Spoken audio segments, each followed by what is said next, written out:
In this video, I'm going to simplify good manufacturing practices and good hygiene practices.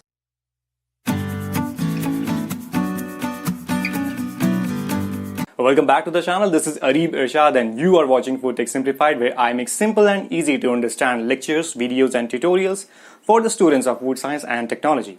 So if you are new to the channel, make sure you hit that subscribe button and the bell icon as well so that you don't miss the upcoming videos. Food safety is an important issue both for the consumers and the food business operators. If the food is unsafe, it can lead to foodborne illnesses, foodborne injury, and in the worst case scenario, it can even cause death. Outbreaks of foodborne illness can damage trade, hamper the brand image, and affect consumers' confidence. Therefore, in order to avoid adverse human health and economic consequences, it is absolutely important to follow good manufacturing practices and good hygiene practices. From this point onwards in this video, I am going to use the abbreviation GMP for good manufacturing practices and GHP for good hygiene practices. So GMPs and GHPs are the general principles that lay a firm foundation for ensuring safe food. It is the responsibility of FBO to make sure that GMPs and GHPs are followed correctly.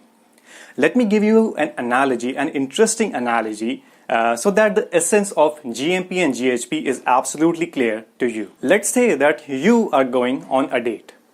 Now I know that it can be really challenging for single nerds like me to even imagine that we are going on a date, but let's just assume for the sake of this video that you, my friend, are going on a date.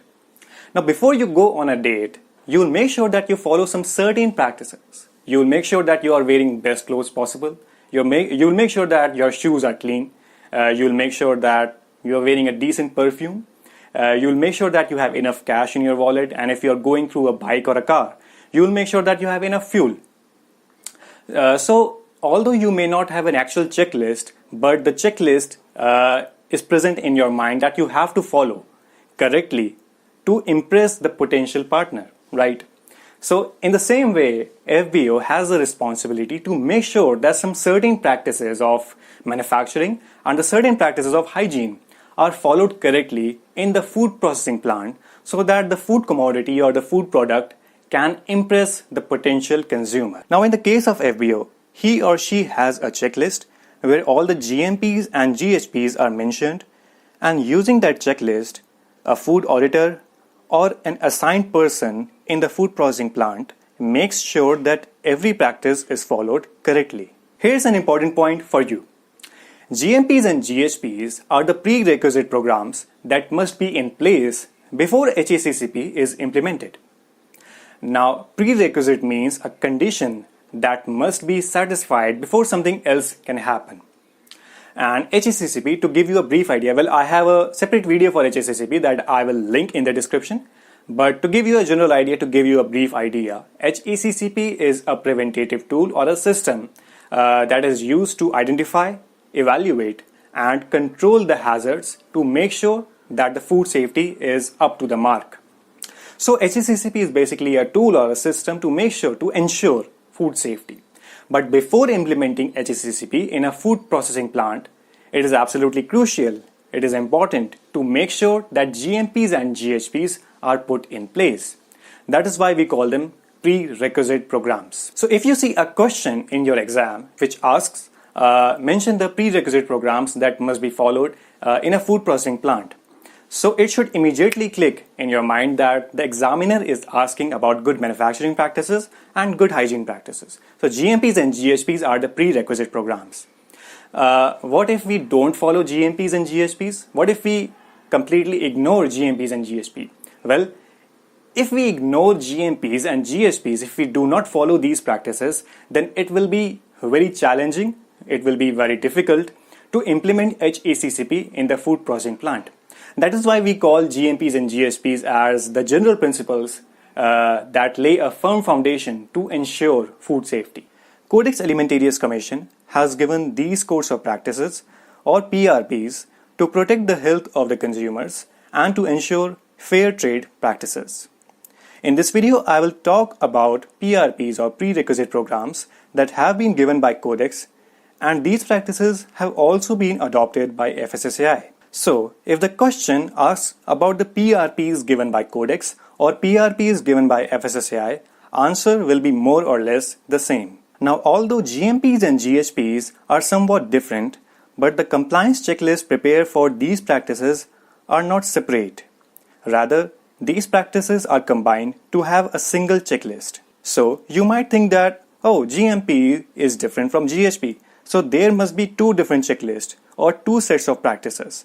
But that is not true. There is one single compliance checklist that covers both GMPs and GHPs. The reason behind a combined checklist is that hygiene practices are interconnected with manufacturing practices. There are basic 8 requirements under PRPs or GMPs and GHPs. The first is primary production. Second, establishment, design and facilities. Third, control of operation. Fourth, establishment, maintenance and sanitation. Fifth, personal hygiene. Sixth, transportation. 7. Product information and consumer awareness.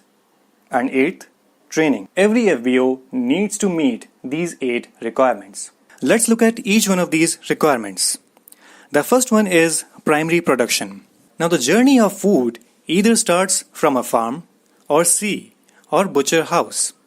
It is the duty of farmers or food handlers to maintain the environmental hygiene, to maintain the handling, storage and transport of the food. The primary production practices can also include good agriculture practices, GAP in short, which essentially means that all the practices at the level of agriculture, at the level of farm, must be followed correctly. These practices can include controlling the production so that the contamination of crop, proliferation of pests, and diseases of animals and plants do not compromise food safety. The second requirement is establishment, design and facilities. Under this requirement, the structure and location of a processing plant needs to be considered in relation to the nature of operations that are carried out in the processing plant. The food premises should be designed to minimize possibilities of contamination. The design and layout should permit maintenance, cleaning and disinfection. All surfaces that come in contact with food should be non-toxic. Suitable facilities should exist for temperature and humidity control when required. Effective measures should exist to prevent access by pests or rodents like rats. The third basic requirement under the PRPs is control of operation. The control of operation basically relates or correlates to reduce the risk of contamination of the food product. It includes adequate time, temperature or humidity controls to reduce the risk of microbiological hazard. It also involves maintenance of equipment so that the cross-contamination is prevented. The next one is maintenance and sanitation.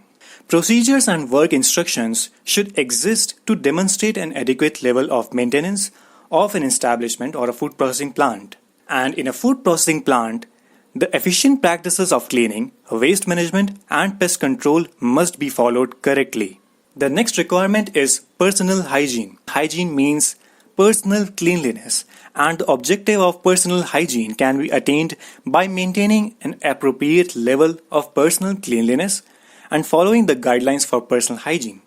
Now, this can include cutting your nails, wearing a safety headnet or headgear, making sure that your clothes are clean so that any kind of microorganisms from your clothes do not enter into the food, making sure that you are not wearing any kind of jewelry so that any kind of contamination cannot occur from the jewelry to the food. The next one on the list is transportation. The method of transportation should be such that measures are taken to prevent any contamination or deterioration of the food product. The food products that need to be transported in certain environments should be appropriately controlled. For example, there could be some products that need a specific temperature. Let's say that you have to transport milk from point A to point B. So you have to make sure that the temperature of the transportation, the temperature of the truck which is carrying the milk is below 4 degrees or below 5 degrees Celsius. In some cases of fruits or vegetables, you may also have to maintain certain or specific humidity levels. So you have to take care of these practices while transporting food from one place to another. The seventh requirement on the list is product information and consumer awareness. Now, the end product should be accompanied by adequate information to ensure that the people, the personnel at the next stage in the food chain will handle, store, process, prepare, and display the product safely. All batches of food should be easily identified by a batch or a lot number to allow the traceability of the commodity if required.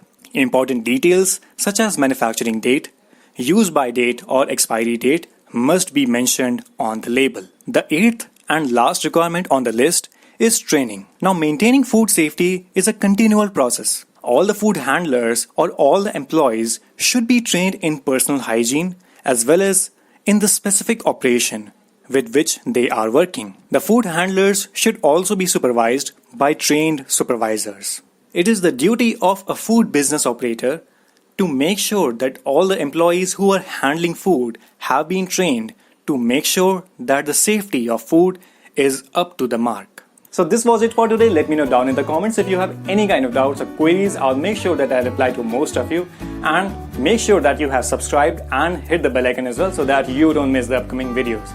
I'll see you next time. Class dismissed.